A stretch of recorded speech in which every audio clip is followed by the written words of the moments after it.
All right, good morning, good afternoon, and good evening, everyone. It's Dr. Ephraim. Today's date is October 27th, 2022. And if you're listening to the sound of my voice, you're blessed to see another day. For that, all praise, honor, and glory is due to the Most High God of Israel, now and forever. All right, if you're new to the channel, welcome, and welcome to all my new subscribers. But make sure you hit that subscribe button and select all, so you'll be notified every time I upload a new presentation. All right, continue to hit the like button and comment on the videos. That helps in the viewership as we continue to move forward. We're trying to, awaken our people and whatnot. All right, real quick. And I don't want to I don't want to pre-teach, the lesson, but I need to say this real quick before I, start this lesson. Based on the oral history, right, of the E1B1A7A, right, which I identified as Ephraim. All right. Ended up in Morocco, the whole nine. The Arab Muslims wanted to kind of force him to convert to Islam. They said no, and then they fled into to West Africa and met the Yorubas there. Now, that being said, when the E1B1A7A fled from Morocco and found themselves in Yoruba, they were met by some people that were there. Now, the assumption is that the people they met were Hamitic Africans. Why? Because the Hamitic Africans, they didn't recognize them. They didn't recognize the language. As a matter of fact, they called them a strange people. So back then, I don't think that they would have been Hebrew Israelites, because they would have known who they were by their language, by whatever, but they didn't. So so logically, that tells me that they had to have been Hamitic Africans. Now, that's based on the oral history of the children of Ephraim and Yoruba, right? So my position is not so much, trying to claim or say that, whatever percentage of Hamitic Africans may be in the Yoruba tribe. I don't know, right? But it just defies logic that the Yorubas that met the E1B1A7 and called them a strange people, or Emo Yokaim. It just defies logic that they weren't Hamitic African. I mean, what else were they? Especially back then, if they were Hebrew Israelites running up on a bunch of Hebrew Israelites, running from Morocco, they would have known who they were, right? But they didn't. Their customs, their speech, they called them a strange people. So I'm gonna leave that there. My position, I don't care what the percentage of Hamitic Africans may or may not be in the Yoruba tribe. I really don't care. That's not my position.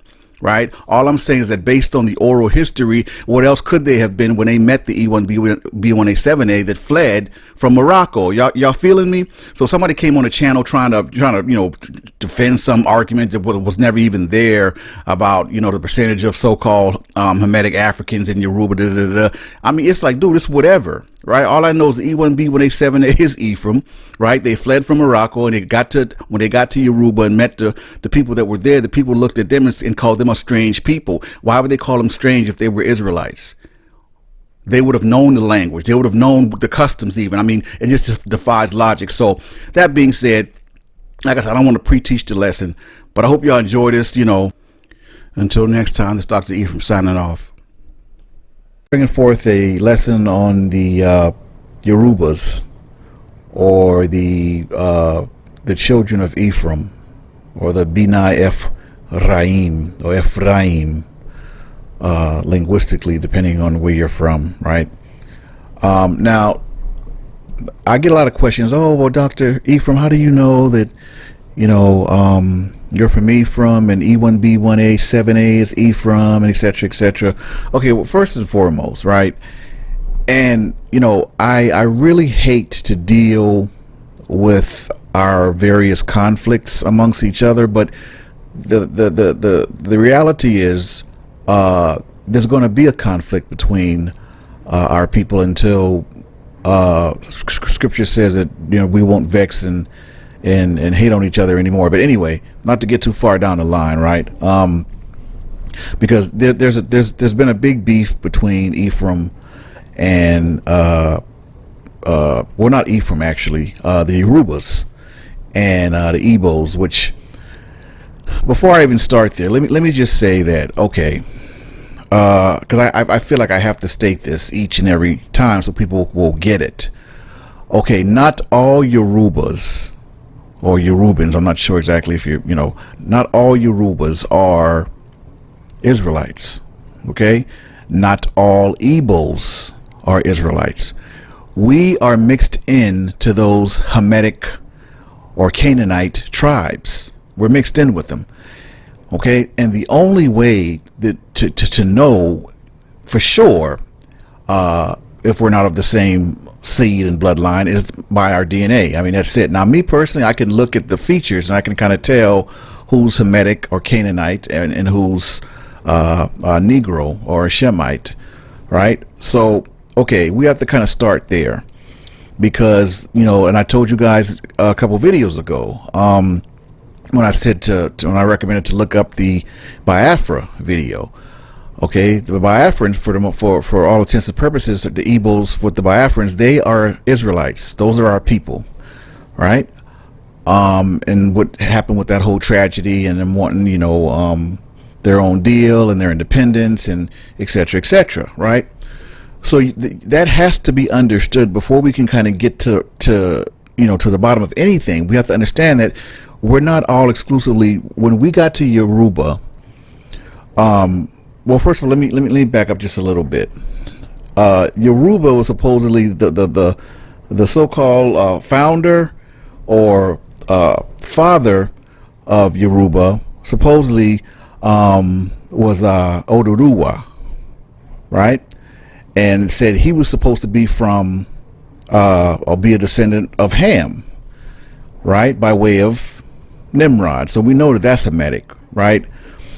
And supposedly, he traveled from North Africa somewhere with Erie and a few other brothers from over in that area and settled into what is called Yoruba, right? So now, they say Yoruba is supposed to be a corruption of the name Jacob, or in Hebrew, Yaqub. But others say that Yoruba is actually from Yorubal, or the people against Baal, right? So I guess from a certain perspective, that's pretty much just it's hearsay, speculation, right? But now if this Oduduwa traveled with Gad's sons, which of course we don't know, that's straight Hebrew Israelite all day. Eri, Areli, Arodi from North Africa somewhere. So like, where's that tie-in, right? That's kind of one of those weird deals. Like, well, what was he doing with that particular group of people if he was a Hamitic African or whatever? So anyway, that's another story. But getting back to the whole Yoruba, the sons or the children of Ephraim. So understanding that, and I'm not here to argue, Oduduwa, they say he's the founder of Yoruba and he's Hamitic. Okay, great, wonderful, right? But how does that affect us or the children of Ephraim? Where does the children of Ephraim come in at, right? And that's just it. We were basically, hold on. Let me get the thing exact so I can I don't want to. All right, it says the current Yoruba Jewish population who claim to come from the Israeli tribe of Ephraim was said to have been driven to Yoruba land from Morocco by Muslims and eventually mingled with Yoruba people, or the original or the local Hamitic Yorubas, right? The E1B1B ones, right? Ham. They said these black Jews in southern Nigeria are called the Imo Yokaim, or the strange people, by Jews who claim that their ancestors came from Morocco, are supported by their language, which appears to be a mixture of Arabic and Aramaic, which, of course, like I said before, they would be speaking Aramaic because when the Syrians took over in the Holy Land, they replaced Hebrew with Aramaic. So it made sense that they were speaking a little bit of Arabic and a little bit of Aramaic. I mean, truly, we were just all over the place, right? So they said these Yoruba, quote unquote, sons of Ephraim or children of Ephraim observe certain Jewish customs, among which are the great holy days, naming the children on the 8th day, etc. They say in almost every way, these so-called black Jews are like the Yorubas and are hardly distinguishable from them, except for some outstanding Hebrew observances. Now, they try to downplay, I don't know why, but they try to downplay the number of Ephraimites that are in Yoruba. And I don't know. I mean, you will get a Yoruba to say, "Oh no, that's not us. That's a small group of people." Da da da da. And I don't know why they try to back away from it. But again, they said there's this group of Yoruba people called the Ig or the Iju, or the Iju, right? And they said Iju, which is believed to be a corruption of the word Hebrew or Jew, right? All right. So it says they are looked down upon by the rest of the Yoruba for displaying Igbo-like characteristics and traits, which, come on, man, seriously. One of which is business prowess, and that's so true. I'm definitely that. They said there's even a town in Yoruba land called Iju Igbo. Much of the Iju people resent and deny this connection with them and Nidi Igbo, right? All right, and most of that the source is from Hebrew Igbo, sons of Ephraim, Quinu, Igbo Quinu, and no date. All right, so that has to be established. That's where the sons of Ephraim, or the children of Ephraim, come in at, right? But now here we go. The so-called the beef is kind of like with the video I did, a couple of videos back, with the whole quote-unquote black on black. It was really, our conflict is always going to be Judah versus Ephraim, Southern Kingdom versus Northern Kingdom. Okay, so let's take it back, right? Like, why, and let me just say this is important. Any Igbo or any Yoruba that claims that there are no ancestral ties between the two tribes that's just an ignorant statement. That's ignorant. Clearly they don't know what they're talking about.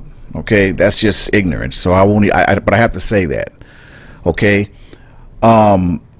because our beef kind of dictates what goes on right now. And that's not just on black with us here in America, but the Igbos and the Yorubas, man, they really do not get along. I mean, it's like it's a beef, and it's deeper than what some of them or many of them may even know.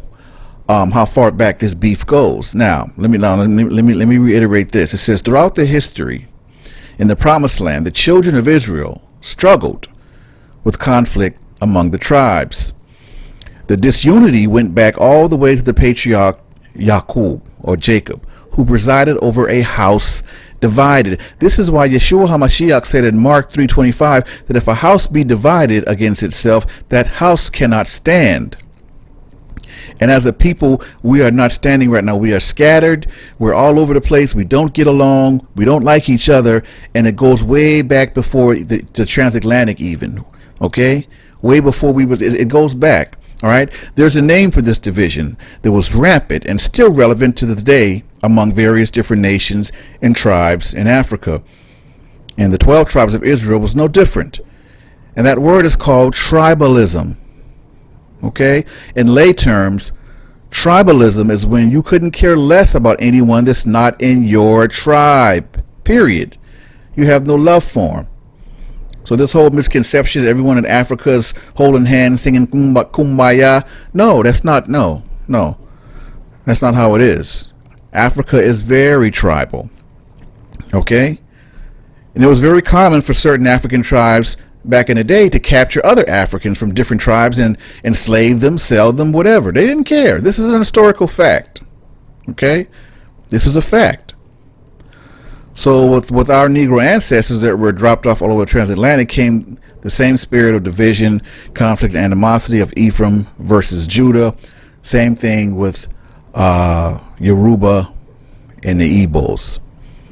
Okay, I have you both know, my brothers and sisters in the Yorubas and the Igbos, that you both have the same blood. Many of you have the same blood running through your veins. I would shudder to think how many have died at the hands of your own brother And you're thinking that you're somehow different, or you're from different tribes because we're all mixed in. And no. You know, now this whole animosity thing with the Yorubas and the Igbos, the animosity among the brothers continued to the time of Judges. Benjamin took up arms against the other tribes, right? Judges 20.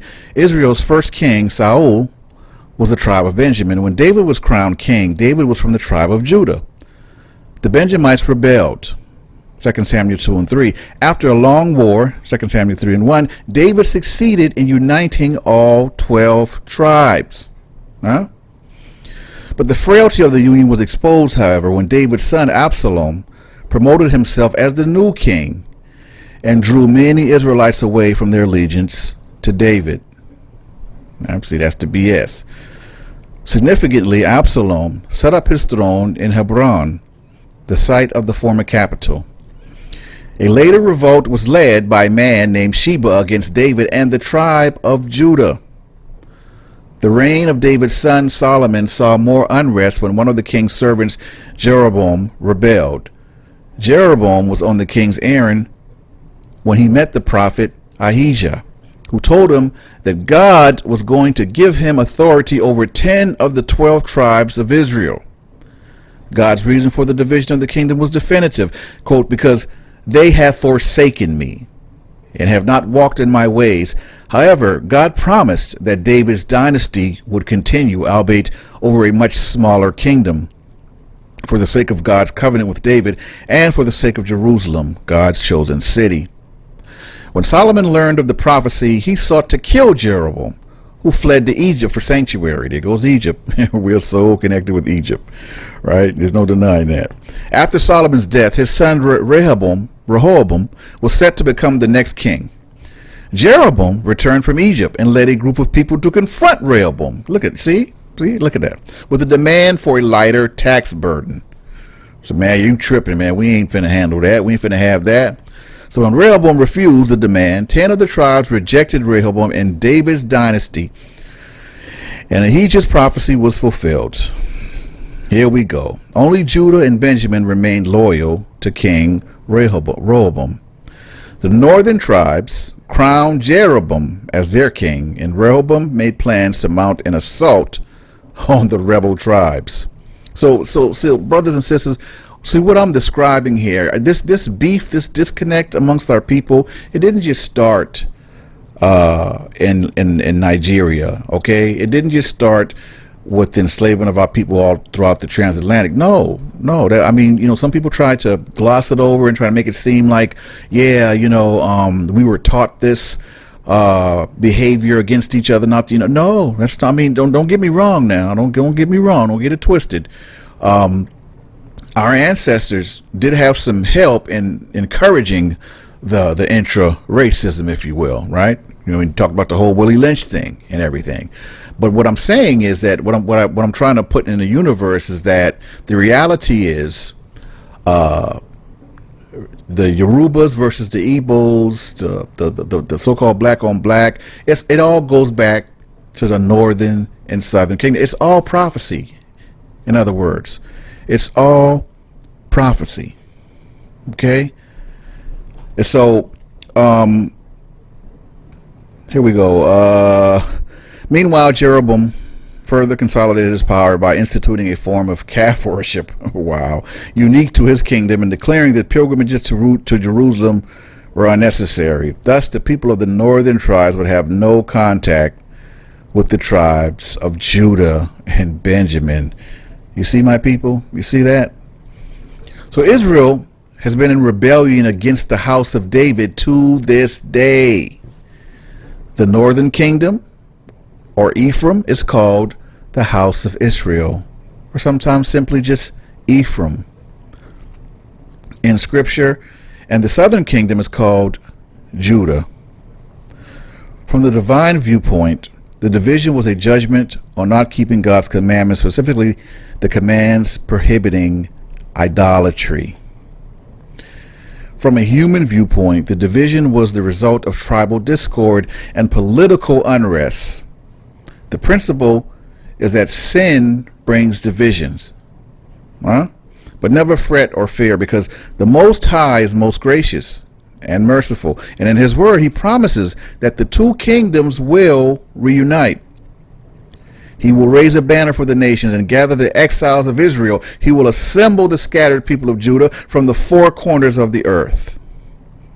Isaiah 11:13 tells us that Ephraim's jealousy will vanish and Judah's enemies will be destroyed. Ephraim will not be jealous of Judah, nor Judah hostile toward Ephraim. All right? And there it is, my people. You know, there are a lot of Hebrew brothers and sisters I don't agree with. I won't fool with or fellowship with them. And scripture backs that in many instances. Okay? I will have no fellowship with unfruitful works of darkness. Period. I don't care what you claim. And if you're an antichrist, that's a non-conversation starter for me. Okay? So, that's what it is in that. No disrespect to anyone. Y'all know how I am. I mean, many of y'all who's been with me for a while, and I'm just putting it out there. Okay? But to give some context to the so-called beef with Yoruba and the Igbos, this isn't anything new, but we can look to at some point, man, it's not going to be anymore. We're not going to be fighting each other. We're not going to be wanting to kill each other, because many of us have the same Y DNA haplotype, the same blood flowing through our veins, and that's the harsh reality. Okay, so.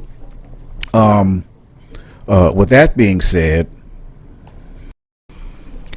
let me give a brief recap on how the children of Ephraim, or the DrYehoshuaBenEphraim, Ephraim, came to be in Yoruba. And again, not all Yorubans are children of Ephraim. Okay, so we ended up after the Roman destruction of Jerusalem, after 70 A.D. Many of us were enslaved or sold into slavery, and the E1B1A7A, or the Ephraimites, ended up in Morocco. They were under Muslim rule, but I guess after a while the Muslims were like, well, listen, if you guys want to stay here or whatever the case may be, you have to convert to Islam. The E1B1A7A, or the Ephraimites, said thanks but no thanks, so they basically fled into Yoruba. Okay, so we were met by the Hamitic Yorubans there, and they said, who are you and where are you from? And we told them we were DrYehoshuaBenEphraim. Ephraim. We introduced ourselves as the children of Ephraim, and they kind of accepted us pretty much for the most part. But then the reality is the Ephraimites pretty much stayed to themselves. I think that's why they try to downplay how many of them there are. And I'm pretty sure there's thousands upon thousands of Ephraimites in Yoruba, no matter how much they try to downplay it. They still observe a lot of the customs, but you'd be hard pressed to get any Yoruban to admit it, or I don't know. Like I said, they just don't want to. I don't know. They refuse. They don't like to admit that. Yes, there are Hebrew Israelites in Yoruba, and I am descended from them. So. That's pretty much the story, and I gave you the context to the whole beef with Yoruba and the Igbos and things of that nature. So that's that. I hope you all enjoyed the lesson, and like I said, please remember to like and share and comment, and hit the subscribe button. All right, this is Dr. Ephraim signing off, saying Shalom, elect.